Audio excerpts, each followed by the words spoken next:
Okay, if we could start pulling it back in, that would be great. If I get Mr. Vaughn up here on the stage, please.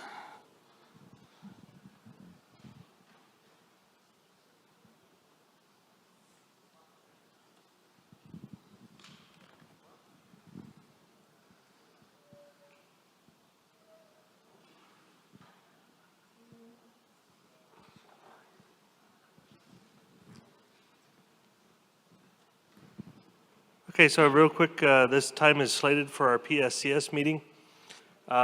If we have all the directors in the area, I'm going to go ahead and say we have nothing urgent on the agenda. Does anyone have any urgent business they want to discuss? Seeing none, I would like a motion to adjourn from any of the directors. There's two, we're good. We're adjourned, thank you.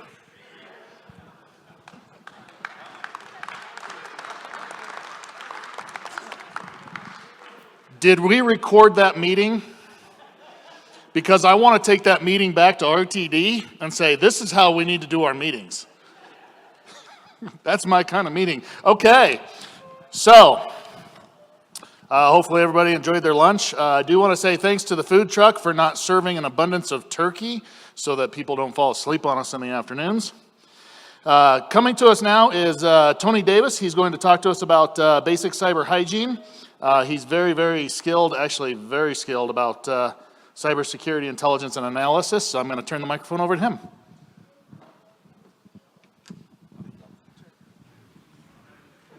Good afternoon, everyone. Can you all hear me? Excellent, excellent. You guys ready to have fun? Because we're going to have some fun up here. I know it's tough after lunch. I got the sleepy crowd, but trust me, you won't fall asleep on this one.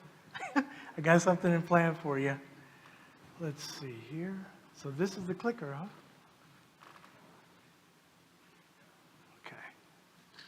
Okay. Oh, it works. Cool. Let's go ahead and get this stuff out of the way. This is the formality here. This is an unclassified for official use only presentation. This information is the property of the Colorado Information Analysis Center, or the CIAC, and may be distributed to private sector, local, state, tribal, or federal partners with a need to know. Further distribution without the CIAC's authorization is prohibited. Recipients are prohibited from subsequently posting the information marked for official use only on a website or an unclassified network.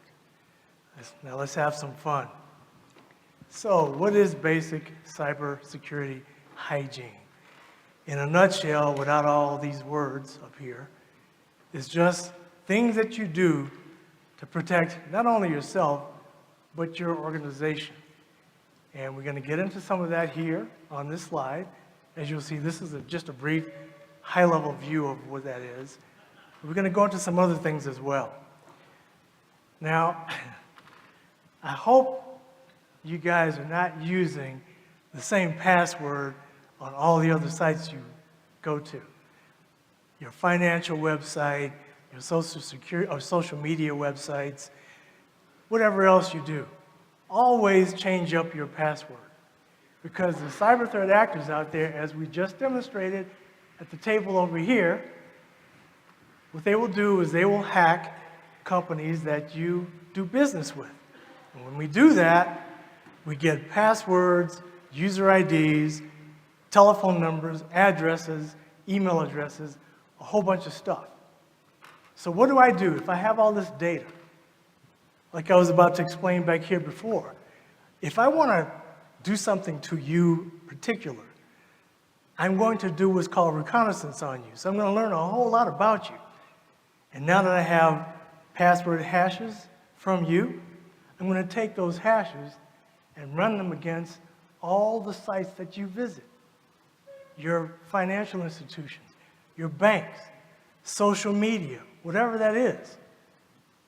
So if you have different passwords or passphrases on those sites, you don't have anything to worry about. You're good. It's called credential stuffing. So change up your passphrases, okay? Now, when we're talking about passphrases, make them long. You don't have to worry about making them super complicated. That's passé. Make it long. That's the thing. because the longer your passphrase is, the harder it is to crack. And if your passphrase is 20 characters long, I'm going to move to somebody else's who's 8 characters long, because it doesn't take that long to crack an 8-character password. About maybe half an hour, if that, maybe shorter, okay? So make them long, and we're going to give you some examples of that. You always want to update your software. Very, very, very important, because updated software contains security fixes. And like most cyber threat actors out there, they're waiting for you to not update your software. And as soon as you don't, that's called a vulnerability, and I can exploit a vulnerability, so update your software. Okay? Do not, Jeanette, do not click on unverified links. Remember you asked, why don't they click on the link? My first thought was, because we told them not to. So you get a link on your smartphone or whatever that you're not expecting. Trust me, with today's technology, I can craft, using generative AI, a message that looks very authentic, very authentic. It looks like an emergency situation. And I provide a link for you to click on in that message. And you're going to click on it. And I got you right there. As soon as you click on it, you're mine. So yeah, that's why they don't click on links. Don't open unverified email attachments. Don't do that. You're just going to become a victim. So don't do that, okay? You guys ready to get started some more? Let's go. Now, we talked about this already. Make your passwords long and strong. And there's an example there for you. Don't use that because it's already used, right? But it says, let's make this a good one. That's what, 26 characters? Who's going to waste their time trying to crack that? That's too tough. So I'm going to go to the low-hanging fruit and get the easy passwords to crack, right? Make your passwords unique on every account.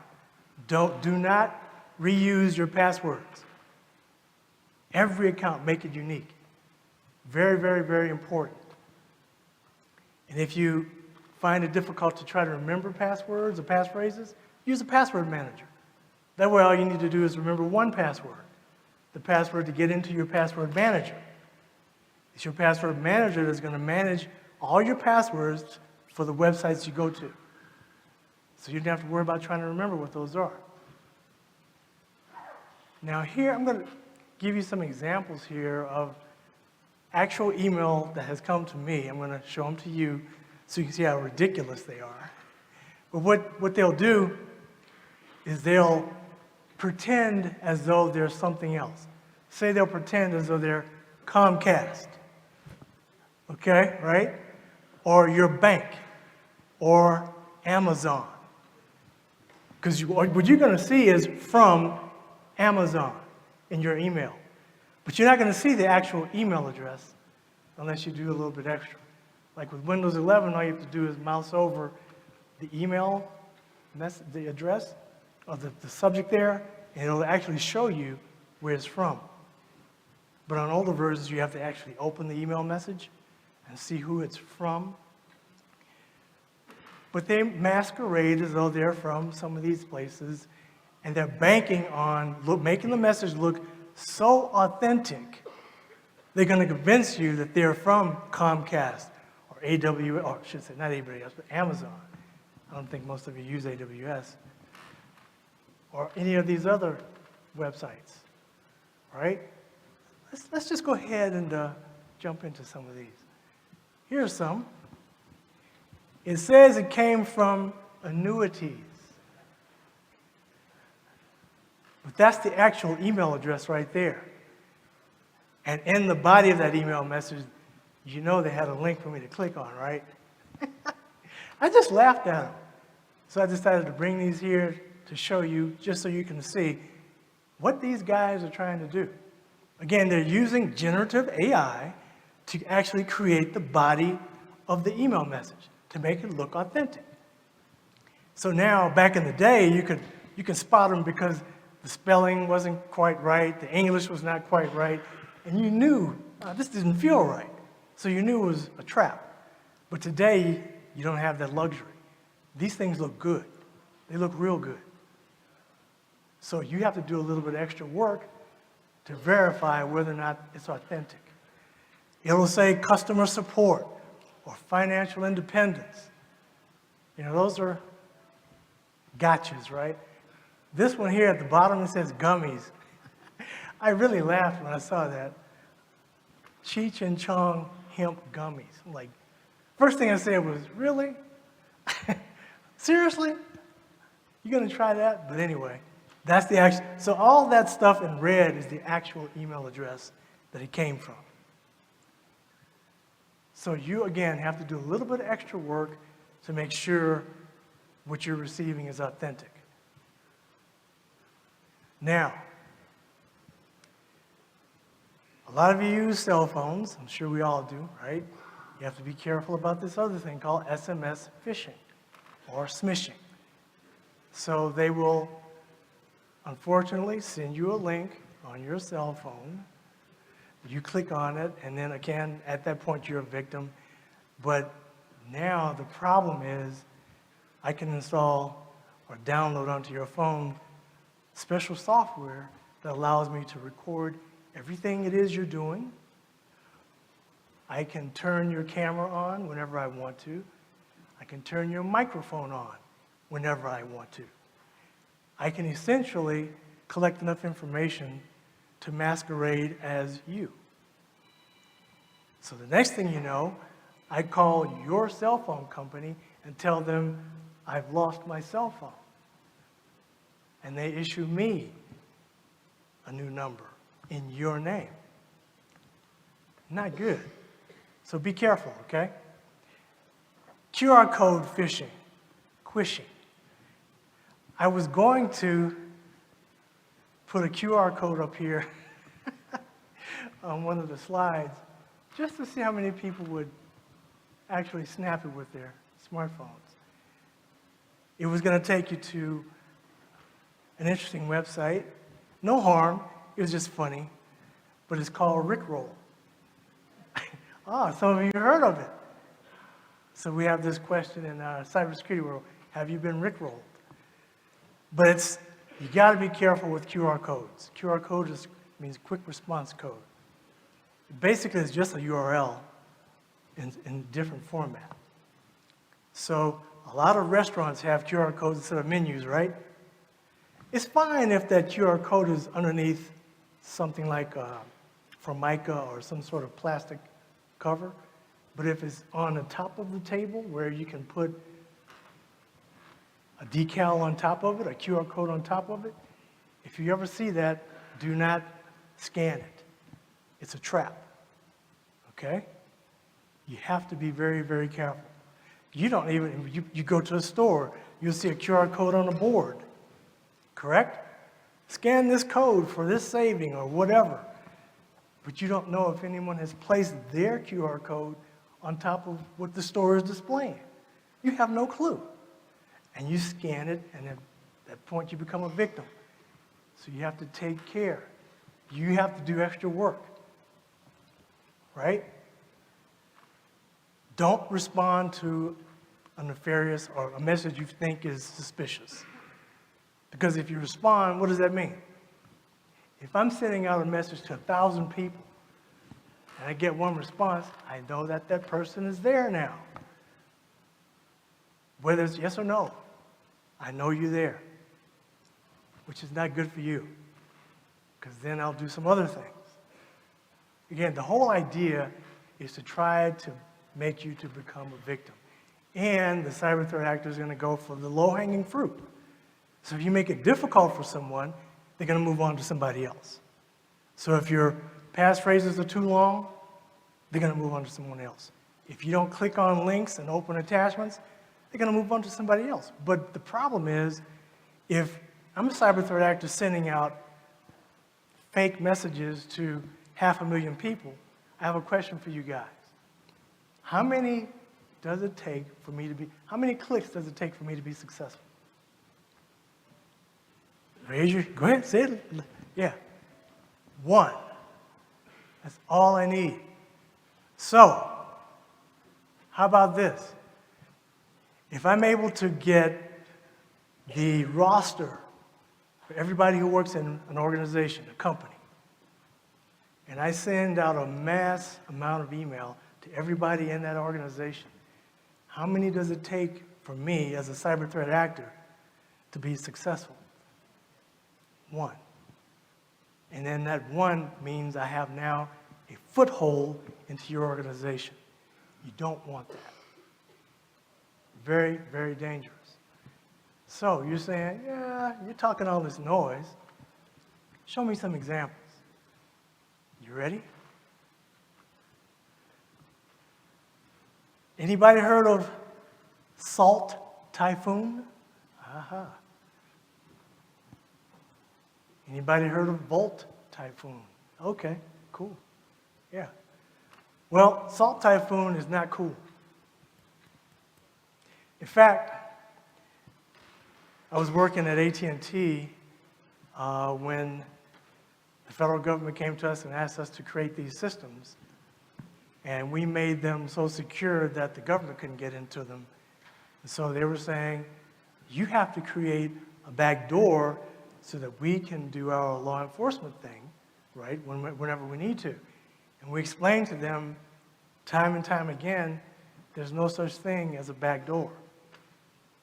It's a front door, it's an open door, it's a hole, it's a vulnerability. Someone said it earlier, security by obscurity is what now? Doesn't exist.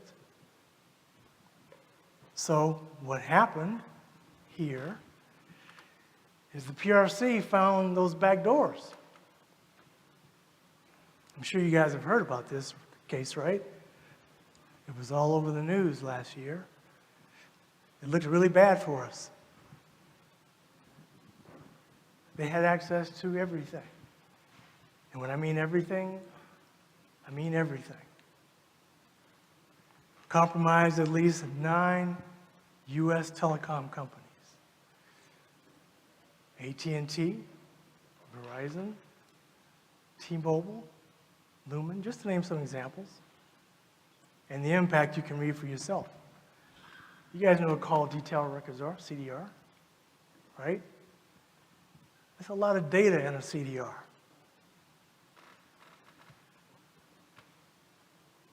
The other thing they had access to was critical infrastructure.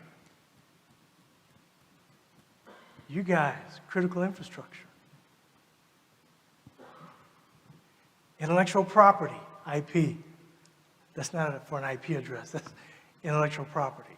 They had access to that.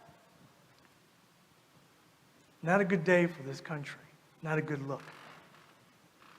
Let's go to some other examples. So, this group, Russian group, decided they wanted to attack some water operational technology. And they did so. In fact, not only does Russia have access to our operational technology, but so does the PRC. Mostly PRC, but it's actually a lot of Russian influence there because they're all over the place. And they were able to successfully get into these systems, and they're still doing it right now as we're speaking. And they're able, let me read this to you. I know you guys can see it on the screen there, but I'm going to read it because I want you to see what they're doing. CAR, the Cyber Army of Russia, reborn. We're boasting and bragging about their ability to hack into our OT systems, our water systems. They said they compromised ICS, industrial control systems. Anybody know what a virtual network computer is? The VNC software? Software you use to remotely access someone else's computer. They hacked into that, PLCs, and HMI. So some of the things they were able to do is at the bottom here in red, cause water tanks to rise and overflow, manipulated blower speeds and an amperage, and manipulated software that aerates and moves fluids. That's just some examples. Let's go to the next one. The old cyber vendor guys. They basically hacked into a system simply because the part was made in Israel.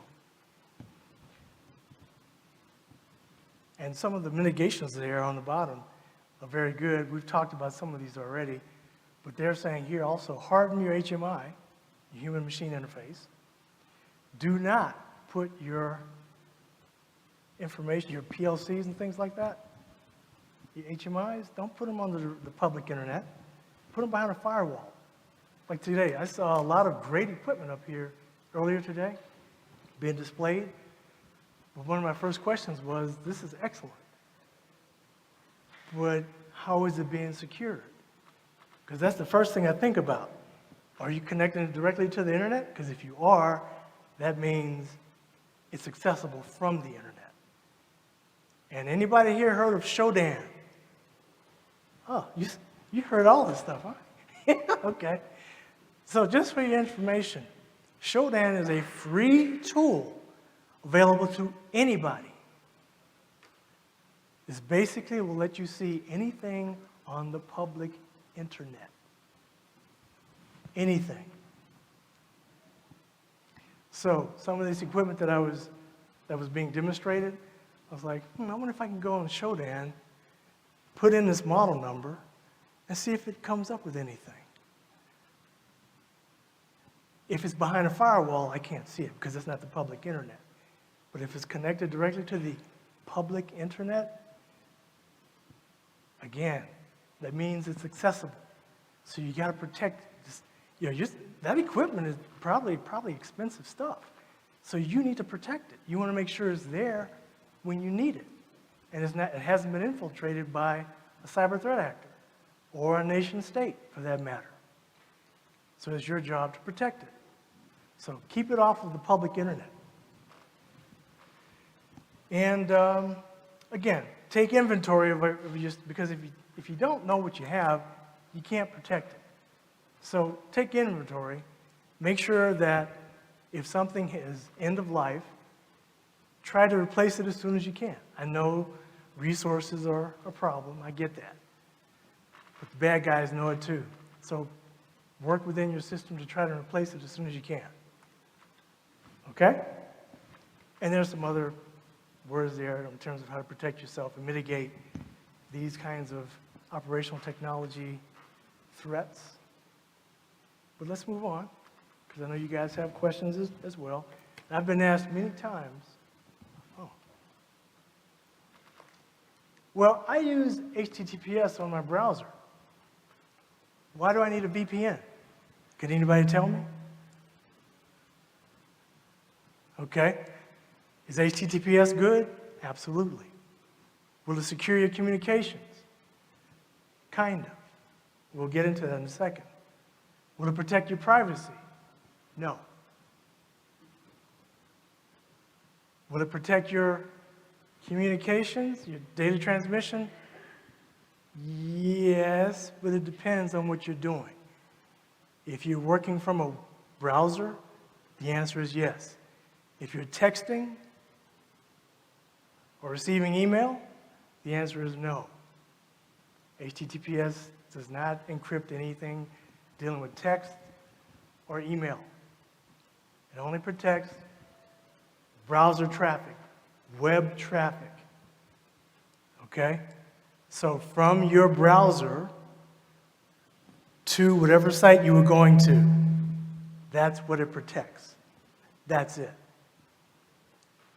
Can your internet service provider see what you're doing? Yes. They can.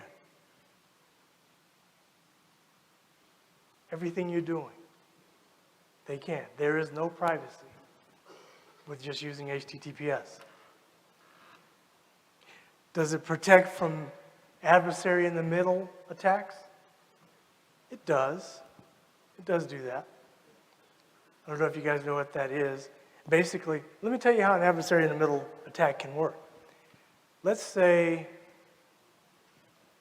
somebody is doing some reconnaissance against me. They discover, oh, you bank at, say, Belco, okay? And they create a fake website with the URL that looks almost like Belco, but it's instead of BELLCO, it's BE11CO. And I actually go to Google and say, well, what's the URL for Belco? And I've engineered it so that my results will come up at the top.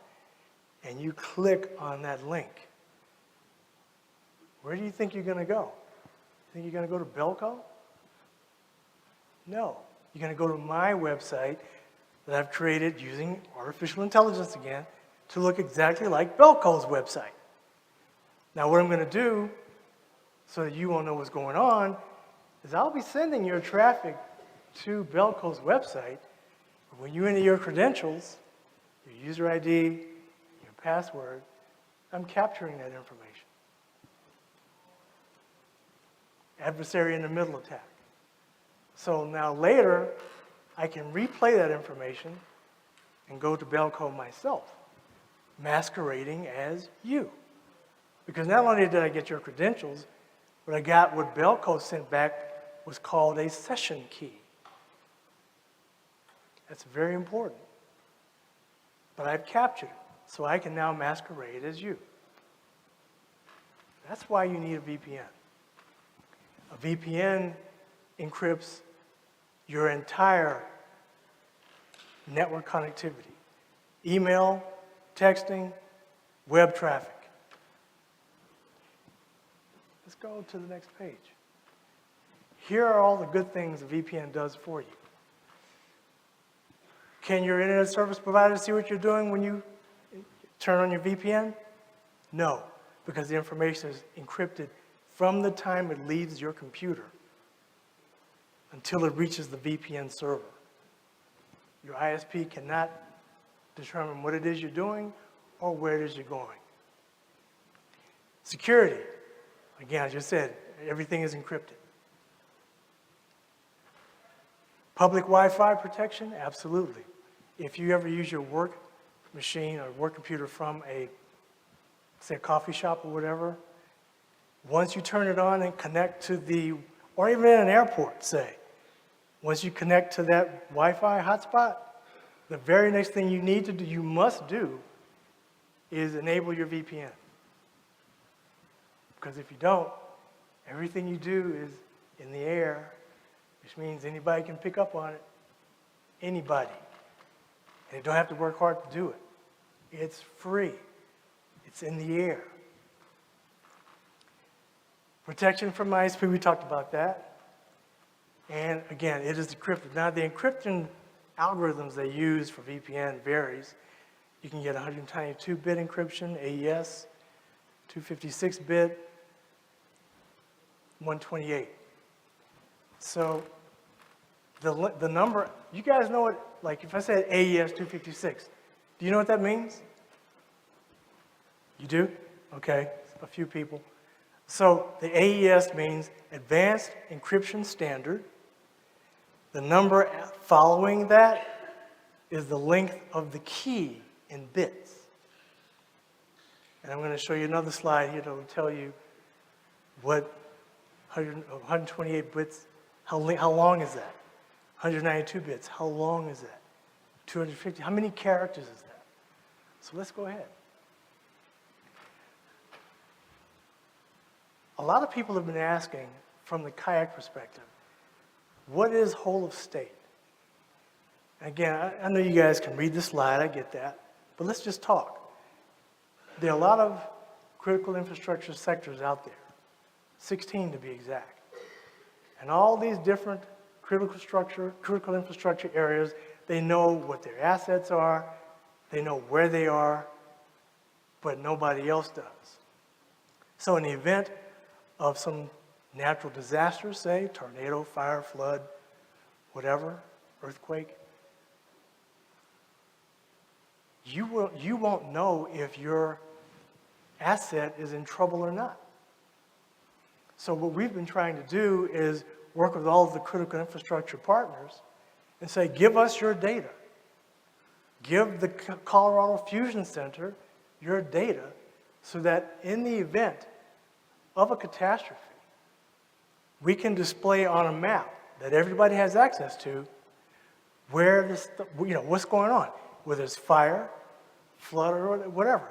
And we can have on that map where your critical infrastructure is located. And you can see for yourself if it's in danger or not. There's a 1 mile radius, 3 mile radius, 5 mile radius. But you can see what's going on with your critical infrastructure. And that's whole estate in a nutshell. We're saying, hey, share with us your data. We don't share it with anybody else. And so you say, well, how do you protect our data if we were to share that data with you? Here you go. Data in transit is encrypted because it's HTTPS. Now, I hope you guys are using TLS 1.2, Transport Layer Security 1.2 or greater. Anything less than that, you got a problem, because everything below that has been broken, has been compromised. So 1.1 and 1.0 you should not be using. And data at rest is encrypted, basically AES 256. So we talked about AES previously, 128, 192, 256. 128 key, bits and keys, that's basically 16 characters. 192, 24 characters. And 256, 32 characters. That's a very long key.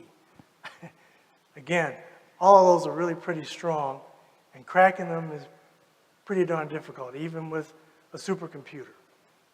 You guys want to know how long it'd take to crack some of that stuff? We're talking trillions of years. However, there's this thing called quantum computing coming out that will be able to crack those in seconds. So that is our fear.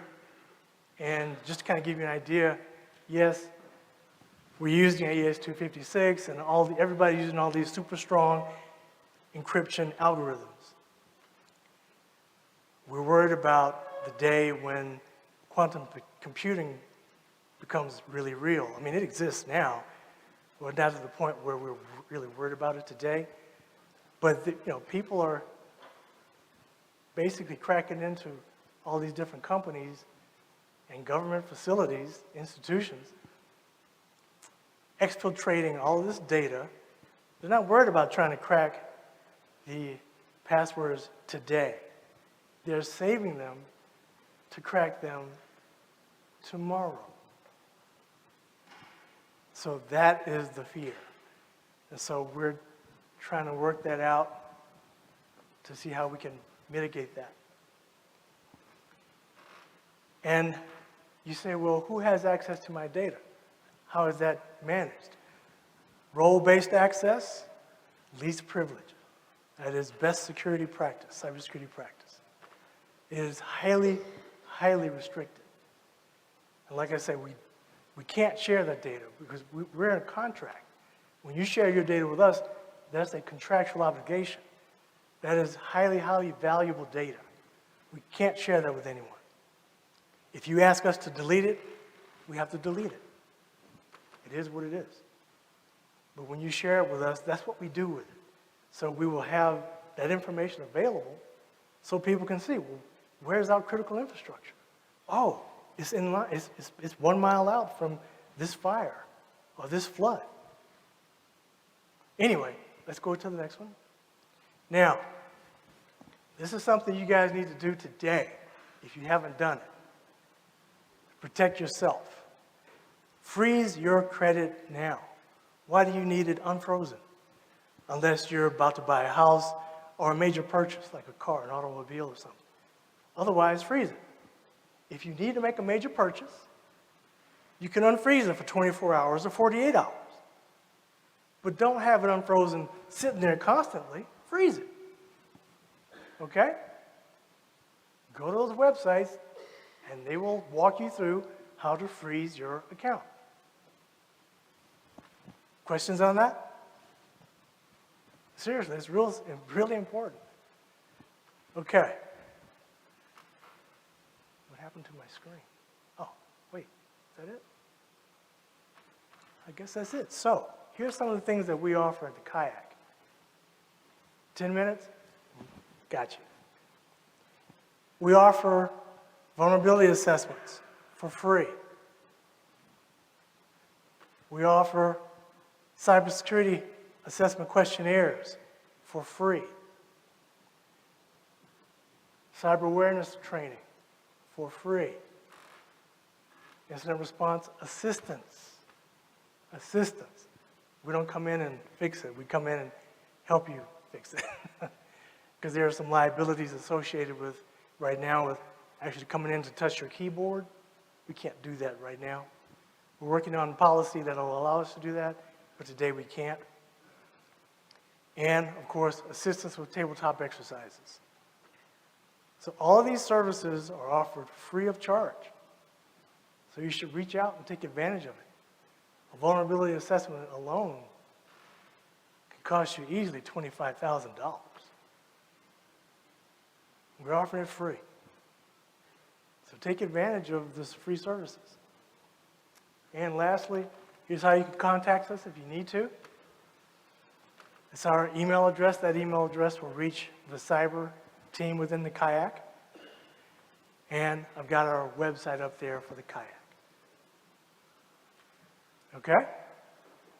You guys got to be careful out there. There's some really strange stuff going on right now. We're in a real interesting period because now everybody is starting to use generative AI to beef up their campaigns, as it were. And so you have to really be cognizant of what you're doing because you can craft a message. I can make it look like it came from your direct manager or your CEO. So before you go and write that check for whatever that email says, pick up the phone. Make a phone call. Say, did you send this? Because the business email compromise industry is raking in billions and billions of dollars from our companies every year. That's a heck of a lot of money that's wasted. So be on your guard. Be careful. Questions? Did I scare you sufficiently? Good. I'm supposed to do that. Okay? Thanks.